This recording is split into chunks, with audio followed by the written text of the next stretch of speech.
I'm going to answer a viewer's question. Back about the top of June, I replaced the old Eldebrock, I guess 1406 carburetor on my 55 here with a Chinese knockoff. Now, this was an experiment that I did on purpose just to see if the Chinese knockoff was going to be worth a diddly damn. And so I did so with a little antsy about doing that.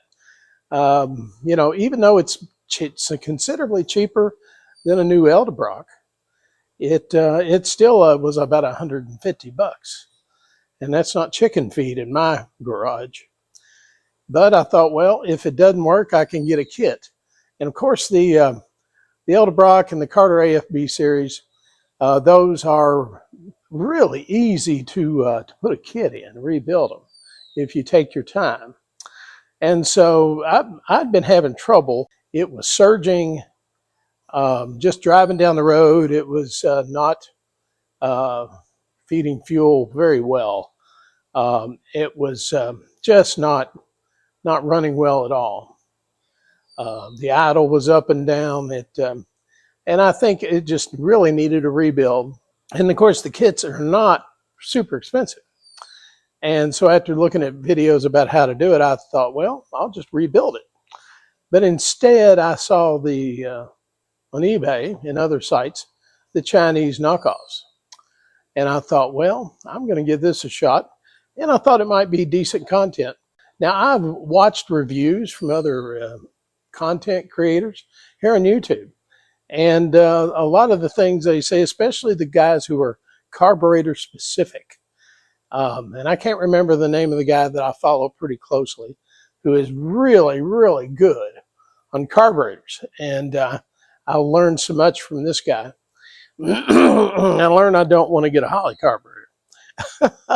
And I've learned that there's a good lesson to be had. And I'd learned this lesson years ago. You don't want to run more carburetor than you need.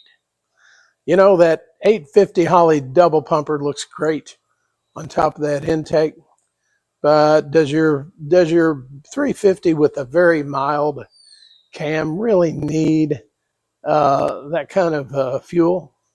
Probably not. And probably none of us who regularly just drive or just pleasure cruisers really don't need high performance carburetors.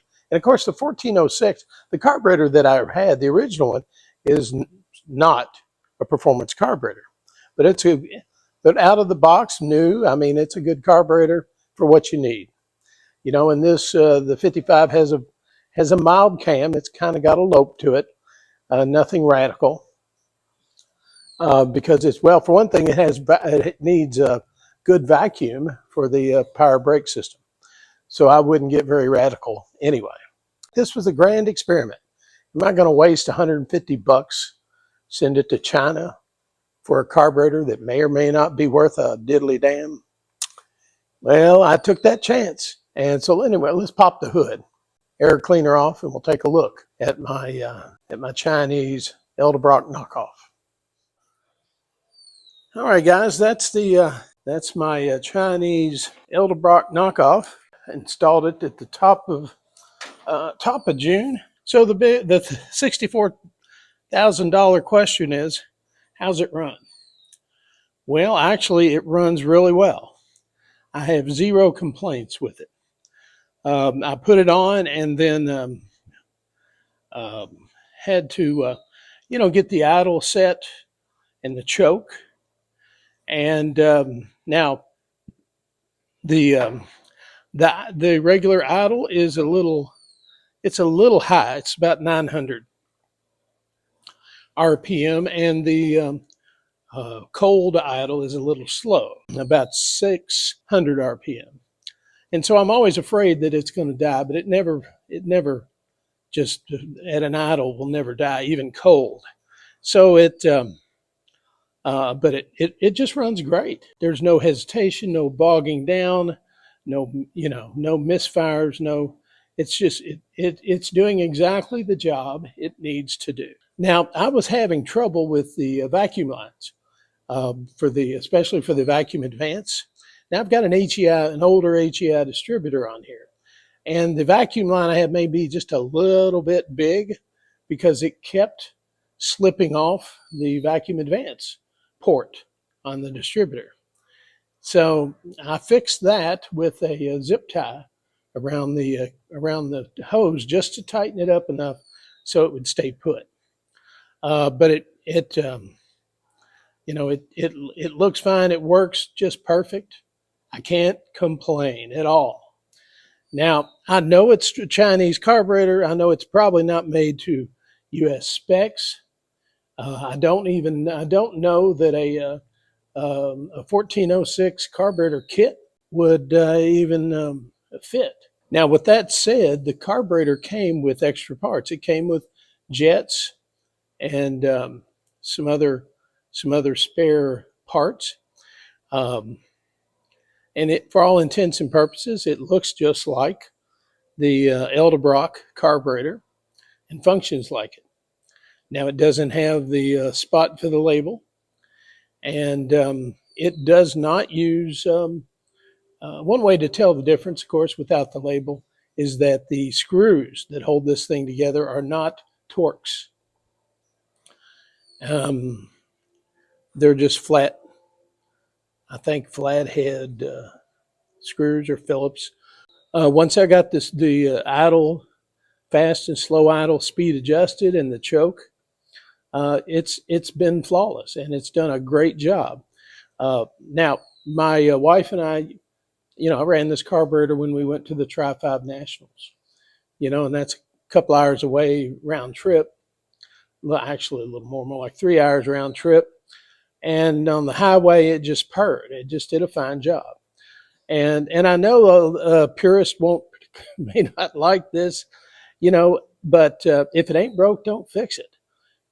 I've got my original Eldebrock and a kit to put in it, but I haven't done it. There's no need to. This thing is so far so good. Now, I would be interested in hearing other people's experiences with a new Chinese knockoff carburetor. Again, I can't say that there's any deficit with this carburetor other than the fact it was cheaper. Now, and I will tell you, that still pains me because I don't like the idea of shortchanging a U.S.-based business, there's a lot of irony here, if you ask me, because Eldebrock ended up with Carter, all their tooling and everything, when fuel injection was coming on big, and it looked like there'd be not much demand. Of course, for OEM, they didn't need carburetors anymore. But obviously, the secondary market always is going to need carburetors. So Holley and Carter / Eldebrock have a long positive future ahead. Now I have seen a lot of people in the Tri-5 community are running, Holley and other brand EFI, and I don't. That looks promising to me to have a system on that would be electronic. But again, if it ain't broke, don't fix it. So and the EFI isn't cheap either. So there's plenty of us out here who are, hot rodding on a budget. I'd love to hear what the other field reports are of guys who are trying these, and you may be a little sheepish about admitting it, but hey, I'm not above giving it a try. So now I will tell you, I have a strong preference for the AFB style carburetor. So, and I kind of avoid Holley. Didn't have real good experience with Holleys in the past. So the Carter AFB is just simple to operate and simple to rebuild. So it's my go-to carburetor right now.